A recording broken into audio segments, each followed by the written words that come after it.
sambil saya membagikan lembar informasi dan yang akan saya berikan kepada jenengan semua, gimana kondisi cahaya di ruang ini? Sudah cukup? Sudah duduk dengan nyaman? Sudah masuk zona nyaman ya? Ya. Sebelumnya saya ucapkan selamat datang kepada peserta pelatihan teknisi komputer jaringan di SMK Pondasari Pati yang dilaksanakan pada 12 Februari tahun 2020. Ya. Sebelum kita mulai belajar, alangkah baiknya kegiatan hari ini kita awali dengan doa. Untuk itu, mari kita berdoa untuk agama dan kerjaan masing-masing. Berdoa dimulai.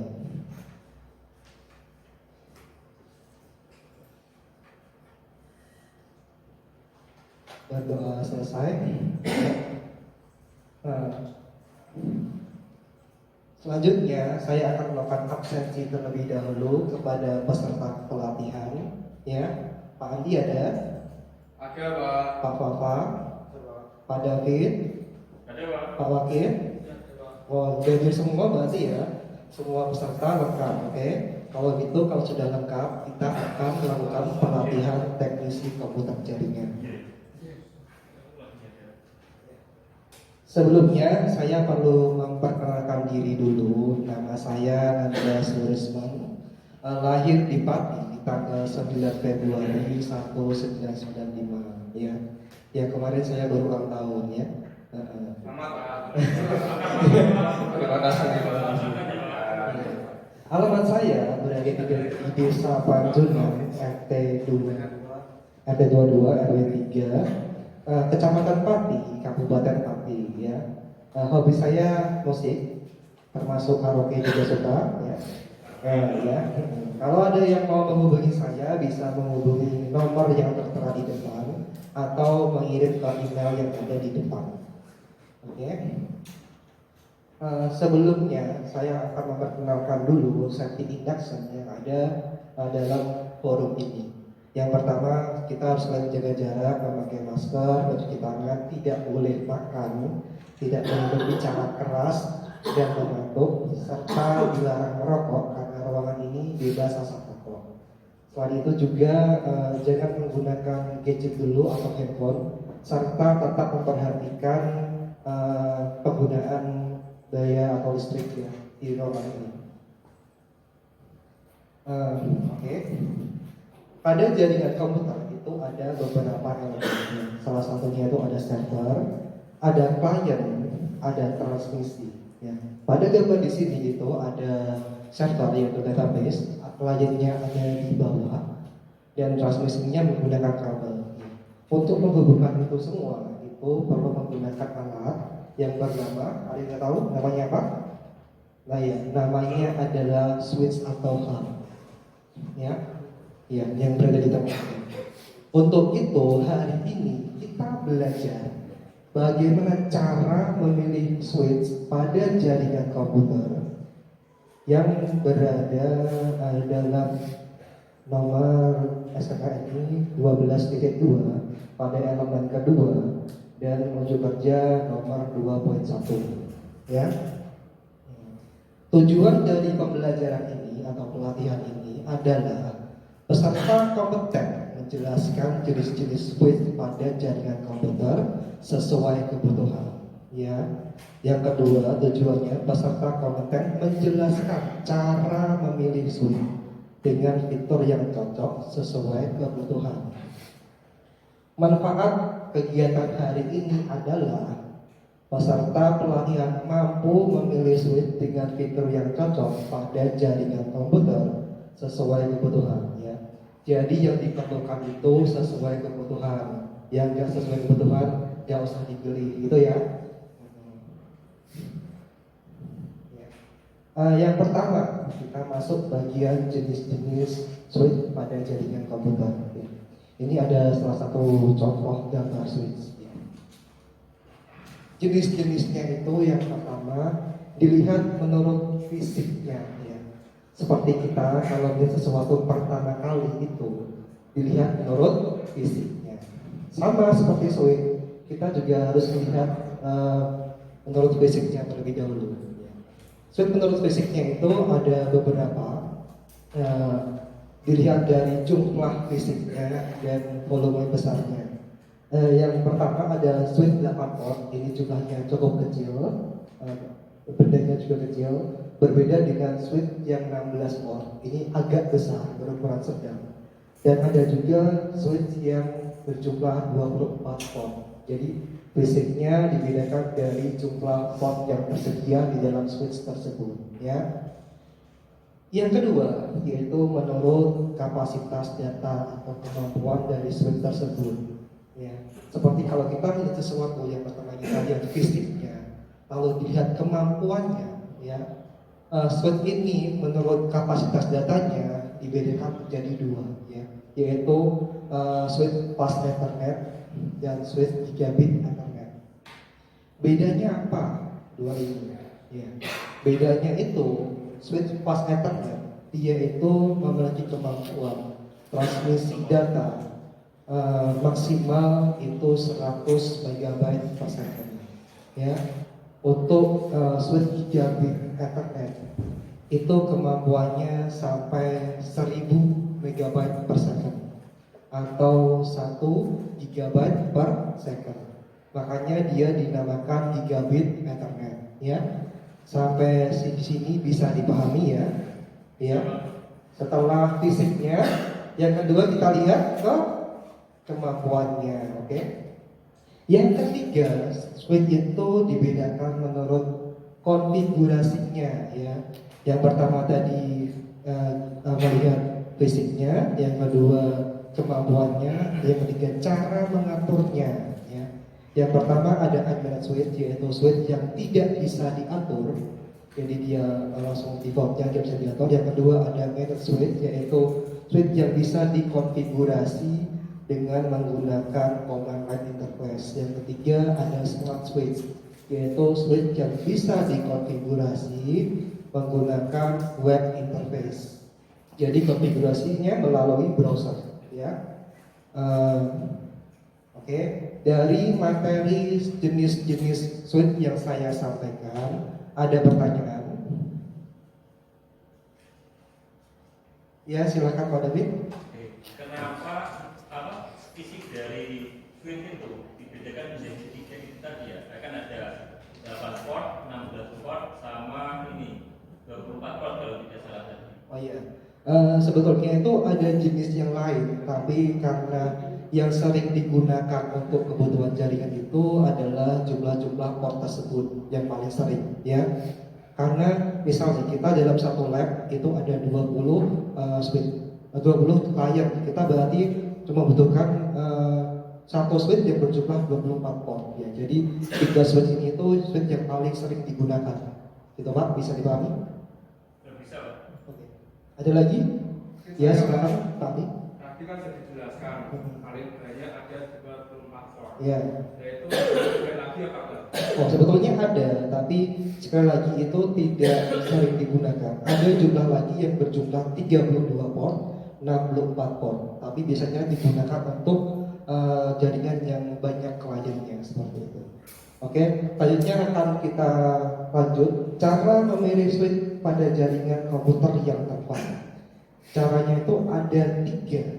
Kita cari berdasarkan jumlah usernya. Yang kedua, dicari kita pilih dengan bandwidth yang akan kita gunakan dalam jaringan komputer tersebut.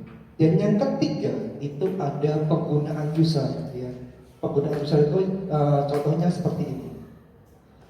Seorang siswa sama seorang guru itu berbeda penggunaan bandwidthnya, ya. Siswa itu contohnya cuma membutuhkan 2 mega saja, nah, sedangkan gurunya membutuhkan 10 mega saja, ya. Untuk switch seperti itu maka diperlukan switch yang bertipe managed switch, ya, atau switch yang bisa dikonfigurasi. Nah, itu contoh-contohnya. Oke, itu poin-poin penting untuk memilih switch, ya. Ada 3 jumlah user, bandwidth yang digunakan dan penggunaan usernya, ya. Oke. dari cara memilih switch ada pertanyaan? Ya, silakan Pak Bapak. Oke, kalau komponen jaringannya itu ada 9 itu ada nggak Pak switch yang cocok? Oh iya, kalau gimana kalau kliennya itu 9, sedangkan switch itu ada 8 sama 16, ya gitu ya Pak. Kalau 8 itu kurang, kalau 16 kelebihan gitu kan. Sebetulnya ada switch yang lain yang dia dibuat secara khusus, yang jumlah portnya ada 10. Cuma itu sekali lagi jarang dipasang. Contohnya itu ada switch merek Cisco. Dia ada 8 port 8 port awal primary-nya dan 2 port tambahan. Ya, 2 port tambahan. Itu salah satu jenis yang ada 10 port. Dan ada satu lagi switch yang diproduksi oleh Mikrotik, ya, itu pada RB 2011. Yaitu dia memiliki 10 port, tapi fungsi utamanya itu justru sebagai router, tapi bukan switch. Namun karena dia bisa dikonfigurasi, dia bisa diposisikan sebagai switch. Seperti itu ya Mas ya? Bisa dipahami? Oke, terima kasih. Maka kesimpulan pembelajaran kita pada kesempatan hari ini itu adalah cara memilih switch pada jaringan komputer yang tepat adalah dengan memperhatikan jumlah user, kecepatan yang digunakan, serta penggunaan data dari user jaringan komputer tersebut. Ya, oke, kesimpulannya itu, ya, kita akan belajar. Kalian kan sudah tahu jenis-jenis switch-nya, tahu cara memilihnya, ya kan? Nah, di depan ada sebuah gambar, ya. Di situ ada jaringan internet yang terhubung dengan modem, terus ada masuk ke router dan ada sebuah switch, ya. Ayo kita belajar cara memilih switch yang tepat untuk jaringan tersebut, ya. Contoh nih, ini sekarang kliennya ada berapa? Ada berapa? Nah itu 1, 2, 3, 4, 5, 6, 7, 8, 9, 10, 11 ya. Kalau ada 11 klien, kira-kira switch berapa port yang akan kita gunakan? Ada berapa? Switch yang berapa port? Yang berapa? Yang? Iya, benar sekali Pak. Yang 16 port ya. Seperti itu. Terus kira-kira switch yang tipe apa kira-kira yang dibutuhkan kecepatannya? Apakah kita memilih fast Ethernet atau gigabit Ethernet? Ya, itu dilihat dari kemampuan dari modemnya, berapa kecepatan yang ada di jaringan tersebut. Contoh ya, pada jaringan ini penyedianya itu ada 100 megabit per second. Ya, kira-kira switch jenis apa yang kita pasang? Iya, benar, gigabit Ethernet. Karena itu sudah melebihi 100, jadi lebih baik kita pasang yang gigabit, jangan yang fast Ethernet. Ya, seperti itu. Nah, selanjutnya, kalau seperti ini gambarnya, dia dalam satu ruangan, kira-kira switch jenis apa yang dipilih? Yang managed atau unmanaged? Yang managed. Ada yang lain? Ya. Bagus sekali Mas. Cuma kalau dalam satu ruangan penggunaannya yang sama, lebih tepat kalau dia ya, karena dia tidak mengatur jaringan yang digunakan. Oke, bisa dipahami ya? Bisa. Oke ya. Nah, sekarang saatnya evaluasi pembelajaran kita hari ini ya. Silakan diisi dulu lembar evaluasi yang saya berikan kepada kalian semua. Jangan lupa diberi nama dan nama instansi. Silakan dikerjakan, waktunya 3 menit dari sekarang. Silakan dimulai.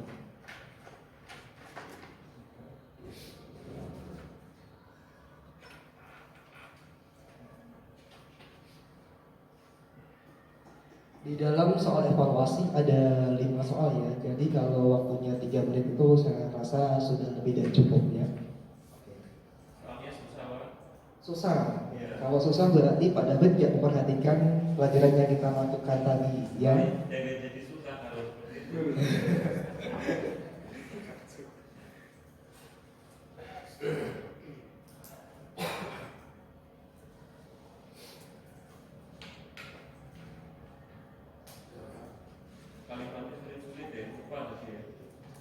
Kalimatnya sulit. Ya tadi ada bahasa Inggris, bahasa Inggris. Karena menggunakan bahasa Inggris ya jadinya sulit. Iya, untuk teknisi jaringan sebetulnya itu bahasa utamanya itu menggunakan bahasa Inggris. Jadi mau nggak mau kita sebagai teknisi jaringan itu harus belajar bahasa Inggris. Jadi memang dibiasakan soalnya itu ada istilah-istilah tertentu yang menggunakan kalimat bahasa Inggris, gitu ya. Oke, masih ada waktu sekitar 2 menit lagi untuk menyelesaikan soalnya. Sudah ada yang selesai? Udah. Belum, Pak. Oh, ada yang belum, kita tunggu ya. Oh, pada pun sudah. Belum. Nyimak, udah nyimak. Itu tidak benar. Mengerjakan sendiri apa jangan takutnya itu? Kami dengan orang-orang. Namanya dari anak.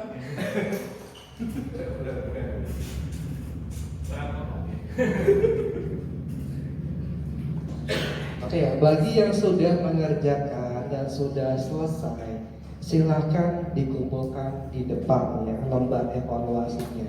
Oke, ya silakan bisa dikumpulkan di depan.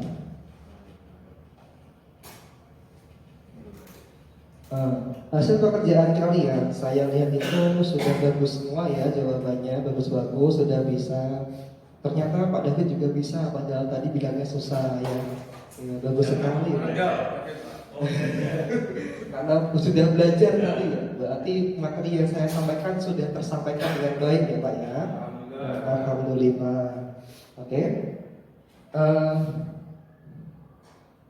Untuk melatih kalian supaya terbiasa memilih switch yang tepat, itu kalian saya beri tugas tambahan ya.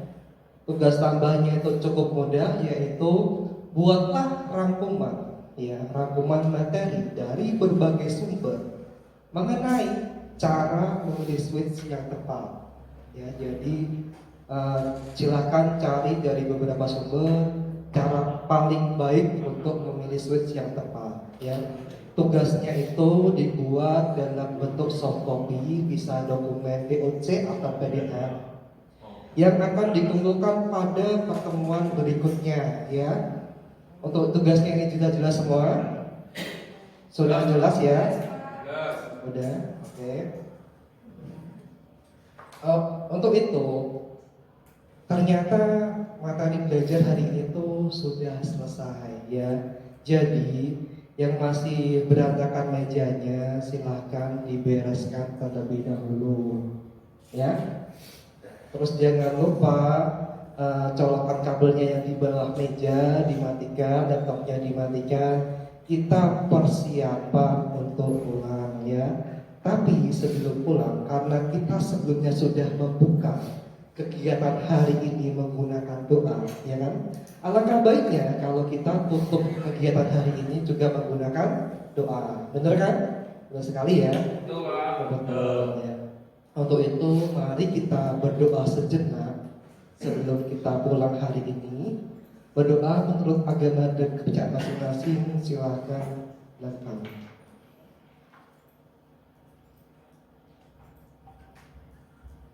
Ya, selesai. Ya. Akhir kata, terima kasih, sampai jumpa lagi dan assalamualaikum warahmatullahi wabarakatuh. Kita berikan close.